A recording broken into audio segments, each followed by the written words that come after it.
வணக்கம் அன்பு நண்பர்களே.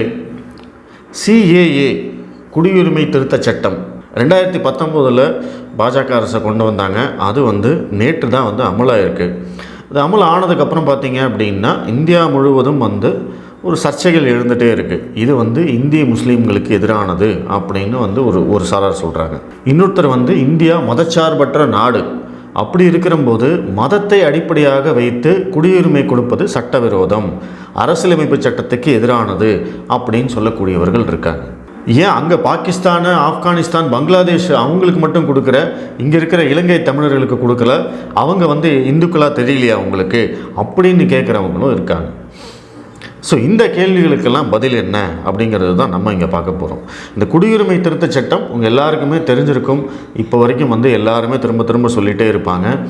ஆப்கானிஸ்தான், பாகிஸ்தான், பங்களாதேஷ் முஸ்லீம் நாடுகளாக தங்களை அறிவித்து கொண்ட இந்த நாடுகளில் வசிக்கும் சிறுபான்மையினர்கள், அந்த நாடுகளில் முஸ்லீம் நாடுகளில் வசிக்கும் சிறுபான்மையினர்கள், அங்கே யார் யார் சிறுபான்மையினர்கள் வசிப்பாங்க? இந்துக்கள், கிறிஸ்துவர்கள், பார்சிக்கள், ஜைனர்கள், இவங்க எல்லாருமே அங்கே சிறுபான்மையினர்கள். இந்த சிறுபான்மையினர்களுக்கு மிகப்பெரிய அளவில் துயரங்கள் ஏற்படுது. அவங்க அங்கே கொடுமைப்படுத்தப்படுறாங்க. அந்த கொடுமை தாங்காமல் அவங்க ஏற்கனவே இந்தியாவுக்கு வந்துட்டாங்க.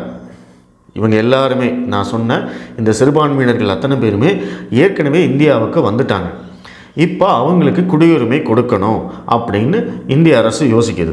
இந்த குடியுரிமையை எப்படி கொடுக்கறது அப்படிங்கிறதுக்கு ஏற்கனவே இந்திய அரசியலமைப்பு சட்டத்தில் வழிமுறை இருக்குது.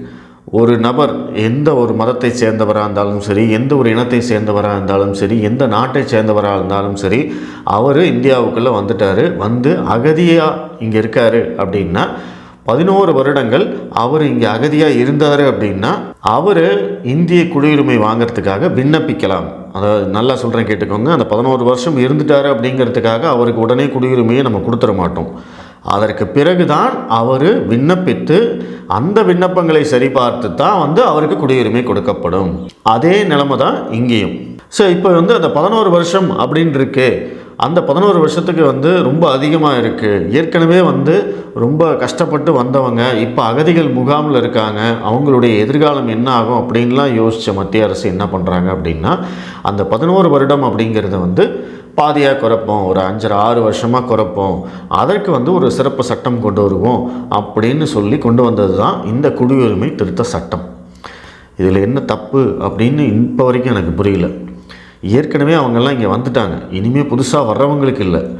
இந்த குடியுரிமை கொடுக்கறதுக்கான கட் ஆஃப் டேட் எப்போ ஃபிக்ஸ் பண்ணியிருக்காங்க அப்படின்னா 2014 டிசம்பர் மாதம். 2014 டிசம்பர் மாதம். அதற்கு முன்னாடியே இந்தியாவுக்குள்ளே ஏற்கனவே அகதிகளாக இருக்கிறவங்களுக்கு தான் இங்கே குடியுரிமை கொடுக்க போகிறாங்க. அப்போ ஏற்கனவே அவங்கெல்லாம் 14 வருஷமாக அகதிகளாக இருக்காங்க. அவங்க ஆல்ரெடி எலிஜிபிள் தான் அப்படின்னாலுமே இந்த சட்டத்தின் மூலமாக அவங்களுக்கெல்லாம் ஒரு விடிவு காலம் பிறக்கட்டும் அப்படிங்கிறது தான் பாஜகவுடைய எண்ணம், மத்திய அரசாங்கத்துடைய எண்ணம். இதில் இவங்க சொல்கிற குற்றச்சாட்டு மாதிரி இந்த குடியுரிமை சட்டம் இந்திய முஸ்லீம்களுக்கு எதிரானது அப்படின்னு எங்கே சொல்லப்பட்டிருக்கு அப்படின்னா எங்கேயுமே சொல்லப்படலை. இந்த சட்டம் குடியுரிமை கொடுப்பதற்காக மட்டும்தானே தவிர யாருடைய குடியுரிமையும் பறிக்க முடியாது அப்படிங்கிறது தான் உண்மை. இந்த உண்மையை மறைச்சிட்டு இந்திய முஸ்லீம்களை பாஜகவுக்கு எதிராக தூண்டிவிடணும் அப்படிங்கிறதுக்காகவும், பாஜகவுக்கு எதிரான ஆயுதங்களாக இந்திய முஸ்லீம்களை மாற்றுவதற்காகவும், அவர்களை பயன்படுத்தி தேர்தலில் வெற்றி பெறுவதற்காகவும் தான் இங்கே இருக்கக்கூடிய எதிர்க்கட்சிகள் முஸ்லீம்களை வச்சு அரசியல் செய்கிறாங்க. இது முஸ்லீம்களுக்கு எதிரானது. நீங்கள் நேற்று திமுக காரங்களோட யூடியூப் சேனல்லாம் போய் பாருங்கள், அவனுக்கு என்னெல்லாம் பேசியிருக்கானுங்கன்னு பாருங்கள். இப்போ இந்த சட்டம் அமலுக்கு வந்துருச்சு. ஒரு முஸ்லீம் நாளைக்கு தமிழ்நாட்டில் ரோட்டில் போனான் அப்படின்னா அவனை போலீஸ் தடுத்து நிறுத்தி, நீ உன்னோட சிட்டிசன்ஷிப்பை காட்டு, நீ பாகிஸ்தான்லேருந்து வந்தவன், உனக்கு இங்கே இருக்கிற ப்ரூஃபை காட்டு அப்படின்னு கேட்கலாம் அப்படின்னு ஒருத்தன் சொல்கிறான். அது யாருன்னா இந்த பியூஷ் மனோஷ்னு ஒருத்தன் சுற்றுறான் இல்லைங்களா, அவன் தான். இந்த மாதிரி கேடுகட்ட முட்டாள்களால் தான் இங்கே இந்த இந்து முஸ்லீம்களுக்கு இடையேயான பிரச்சனைகள் அதிகரிக்கிறதுக்கான காரணம். உண்மையிலேயே அந்த மாதிரி எதுவுமே கிடையாது. குடியுரிமை திருத்த சட்டத்துக்கும் இந்தியர்களுக்குமே சம்மந்தம் கிடையாது. அப்புறம் தானே இந்தியாவில் இருக்கக்கூடிய முஸ்லீம்களுக்கு. நான் சொல்கிறது புரியுதா? இந்தியர்களுக்கும் அந்த குடியுரிமை திருத்த சட்டத்துக்கும் சம்மந்தமே கிடையாது. ஏன்னா இங்கே நானும் இந்தியன் சிட்டிசன்ஷிப், நம்ம பர்த் நம்ம இந்திய குடியுரிமை பெற்றவர்கள், நீங்களும் அதே மாதிரி தான். ஆனால் பாகிஸ்தான், பங்களாதேஷ், ஆப்கானிஸ்தான் அப்படிங்கிற வெளிநாட்டில் வாழும் சிறுபான்மையினர்கள், அவங்க அகதிகளாக ஆல்ரெடி இங்கே வந்துட்டாங்க, அவங்களுக்கு தான் இந்த குடியுரிமை கொடுக்க போகிறாங்க. அப்படின்னா ஏங்க இந்த இந்த முஸ்லீம்களுக்கு வந்து இந்த சர்டிஃபிகேட் கேட்பாங்க, அவங்கக்கிட்ட ப்ரூஃப் கேட்பாங்கன்னு இந்த பேச்செல்லாம் எங்கிருந்து வருது, ஏன் சொல்கிறாங்க, காரணமே இல்லாமல் சொல்லுவாங்களா அப்படிங்கிற ஒரு கேள்வி உங்களுக்கு வரலாம். இந்த பேச்சு எப்படி வந்தது அப்படின்னா 2019 மத்திய அரசு இந்த குடியுரிமை திருத்த சட்டத்தை கொண்டு வரும்போது தான் என்ஆர்சி, அதாவது நேஷ்னல் ரிஜிஸ்டர் ஆஃப் சிட்டிசன்ஸ், இந்த என்ஆர்சி அப்படிங்கிற ஒரு கணக்கெடுப்பு அஸ்ஸாம் மாநிலத்தில் நடந்தது. இந்த என்ஆர்சி கணக்கெடுப்பு எதற்காக அப்படின்னா இந்தியாவில் சட்டவிரோதமாக குடியேறியவர்களை கண்டுபிடிப்பதற்காக இந்த கணக்கெடுப்பை நடத்துகிறாங்க. இந்த கணக்கெடுப்பு ஏன் வந்து அஸ்ஸாமில் நடந்தது அப்படின்னா, அஸ்ஸாம் என்பது வடகிழக்கு மாநிலம், எல்லையோர மாநிலம், உங்கள் எல்லாருக்குமே தெரியும். அந்த அஸ்ஸாமில் வந்து ஏற்கனவே பல காரணங்களால், போர்களால் இல்லை மேலும் பல காரணங்களால் பார்த்திங்க அப்படின்னா பங்களாதேஷ்லேருந்து இங்கே வந்து குடியேறியவர்கள் ரொம்ப அதிகமாக இருந்தாங்க. அப்போது அங்கே அவங்க குடியேறியவர்களால் என்ன ஆச்சு அப்படின்னா அங்கே இருக்கக்கூடிய பூர்வ குடிகளுக்கான வேலை வாய்ப்புகள், தொழில் வாய்ப்புகள் இதெல்லாமே வந்து பறிக்கப்படுதுன்னு சொல்லி அவங்க அங்கே போராட்டம் பண்ணி அதற்கு பிறகு தான் வந்து இந்திய அரசு இந்த என்ஆர்சி அப்படிங்கிற ஒரு கணக்கெடுப்பை நடத்துகிறாங்க. கணக்கெடுப்புனா என்ன? மக்கள் தொகை கணக்கெடுப்பு நம்ம நடத்துகிறோம், அது உங்கள் எல்லாருக்குமே தெரியும். அதே மாதிரி சட்டவிரோதமாக குடியேறியவர்களை கண்டுபிடிப்பதற்காக அஸ்ஸாம் மாநிலத்தில் ஒரு கணக்கெடுப்பு நடத்தினாங்க. அந்த கணக்கெடுப்போட ரிசல்ட்டு இந்த குடியுரிமை திருத்த சட்டம் வந்தது இல்லைங்களா, அந்த டைமில் தான் வந்தது.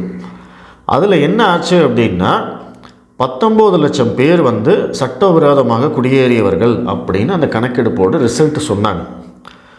அதையும் இந்த குடியுரிமை திருத்த சட்டத்தையும் ரெண்டையும் கிளப் பண்ணிவிட்டு இதற்கு எதிரான ஒரு பிரச்சாரத்தை முன்னெடுக்க ஆரம்பிச்சிட்டாங்க. பாஜக வந்து என்ஆர்சி கொண்டு வர்றதே வந்து முஸ்லீம்களுக்கு எதிராக, இந்த நாட்டில் இருக்கக்கூடிய முஸ்லீம்களை நாடு கடத்துவதற்காக, இந்த நாட்டில் இருக்கக்கூடிய முஸ்லீம்களை வந்து இந்தியர்களே இல்லை அப்படின்னு சொல்வதற்காகத்தான் அப்படின்னு ஒரு மிகப்பெரிய பொய் பிரச்சாரத்தை முன்னெடுத்தாங்க. அதனுடைய விளைவு தான் பார்த்திங்கன்னா டெல்லியில் நடைபெற்ற ஆர்ப்பாட்டம், நாடெங்கும் சில இடங்களில் நடந்த ஆர்ப்பாட்டமாகட்டும், சென்னையில் கூட பார்த்திங்க அப்படின்னா வண்ணாரப்பேட்டையில் வந்து தொடர்ந்து வந்து அந்த ஆர்ப்பாட்டம் ஆரம்பிச்சது.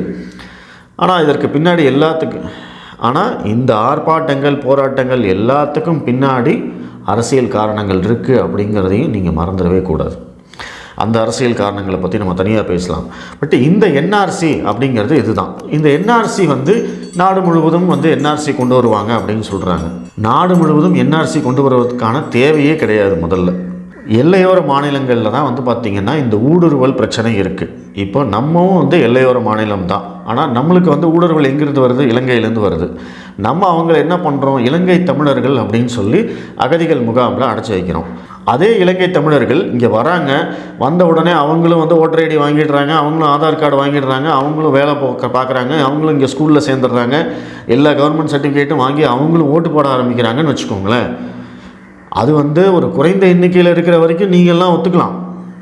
ஆனால் அதுவே வந்து ஒரு மிகப்பெரிய அளவில் ஒரு வாக்கு சதவீதமும் மாறிடுச்சுன்னு வச்சுக்கோங்களேன். நாளைக்கு வந்து ஒரு 10%, 12% வாக்கு வங்கியாக மாறிட்டாங்க அவங்கெல்லாம் அப்படின்னா அப்போ என்ன ஆகும்? அப்போ எல்லாருமே எதிர்ப்பாங்களா இல்லையா? என்னுடைய வேலை வாய்ப்பை எங்கிருந்தோ வந்தவன் தட்டி பறிப்பாங்கன்னு சொல்லுவாங்களா இல்லையா? அந்த மாதிரியான நிலைமை தான் வடகிழக்கு மாநிலங்கள், அந்த எல்லையோர மாநிலங்களில் இருக்குது. இப்போ அஸ்ஸாமில் நடந்தது தான் பார்த்திங்க அப்படின்னா மேற்கு வங்கத்துலேயும் இன்றைக்கி அதுதான் பிரச்சனை. மேற்கு வங்கத்தில் வந்து பங்களாதேஷ் இஸ்லாமியர்கள் மட்டும் இல்லாமல் இந்த ரோஹிங்கியா, மியான்மர்லேருந்து வந்த இஸ்லாமியர்களும் பார்த்திங்க அப்படின்னா அவங்களும் இந்திய குடியுரிமையே வாங்கலை, ஆனால் இப்போல்லாம் அவங்க ஓட்டு போட்டுட்ருக்காங்க. அவங்களுடைய வாக்கு வங்கி இன்றைக்கி யார் வச்சுருக்கா? மம்தா பானர்ஜி இந்த என்ஆர்சியோ சிஏஏவையோ எதிர்க்கிறதுல ஒரு அர்த்தம் இருக்குது. ஆனால் இந்தியாவில் இருக்கக்கூடிய மற்ற மாநிலங்களுக்கும் சிஏஏக்கும் எந்த சம்மந்தமும் கிடையாது. தமிழ்நாடு, கேரளா, கர்நாடகா, ஆந்திரா, தெலுங்கானா இவங்களுக்கும் சிஏஏவுக்கும் எந்த சம்மந்தமும் கிடையாது.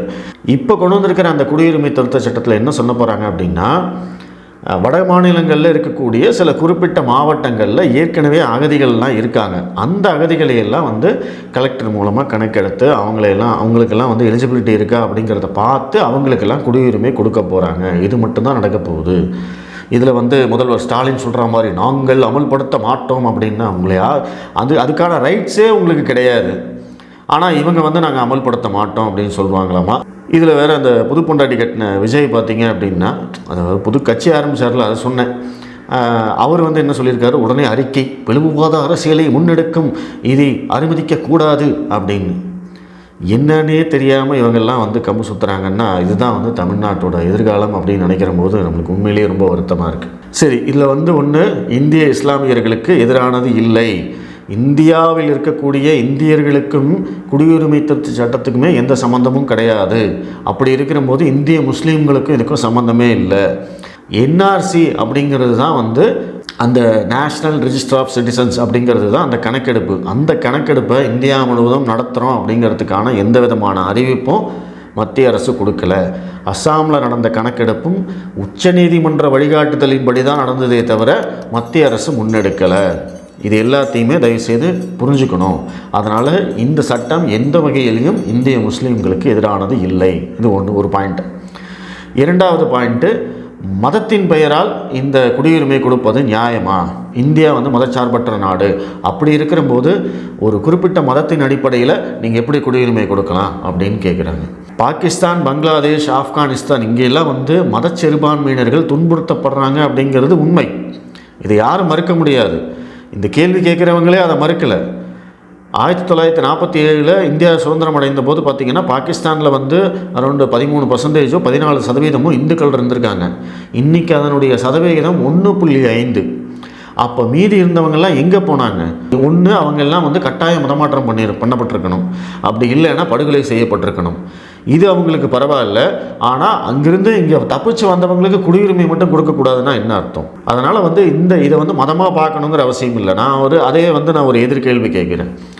இங்கே இருக்கக்கூடிய இஸ்லாமியர்கள் என்ன பண்ணுறாங்க? பாலஸ்தீனத்தில் இஸ்ரேலுக்கும் பாலஸ்தீனத்துக்கும் போர் வந்தது, அங்கே வந்து சண்டை நடக்குது அப்படின்னா அவங்க வந்து அங்கே இருக்கக்கூடிய இஸ்லாமியர்களுக்கு சப்போர்ட் பண்ணுறாங்க. அது வந்து மதச்சார்பின்மை. ஆப்கானிஸ்தானில் அமெரிக்க படைக்காரன் வந்து அங்கே சண்டை போடுறான் அப்படிங்கிறதுக்காக தமிழ்நாட்டில் சென்னையில் இருக்கக்கூடிய அமெரிக்க தூதரகத்தை முற்றுகையிட்டு போராட்டம்லாம் பண்ணாங்க. அதற்கு பேர் மதச்சார்பின்மை.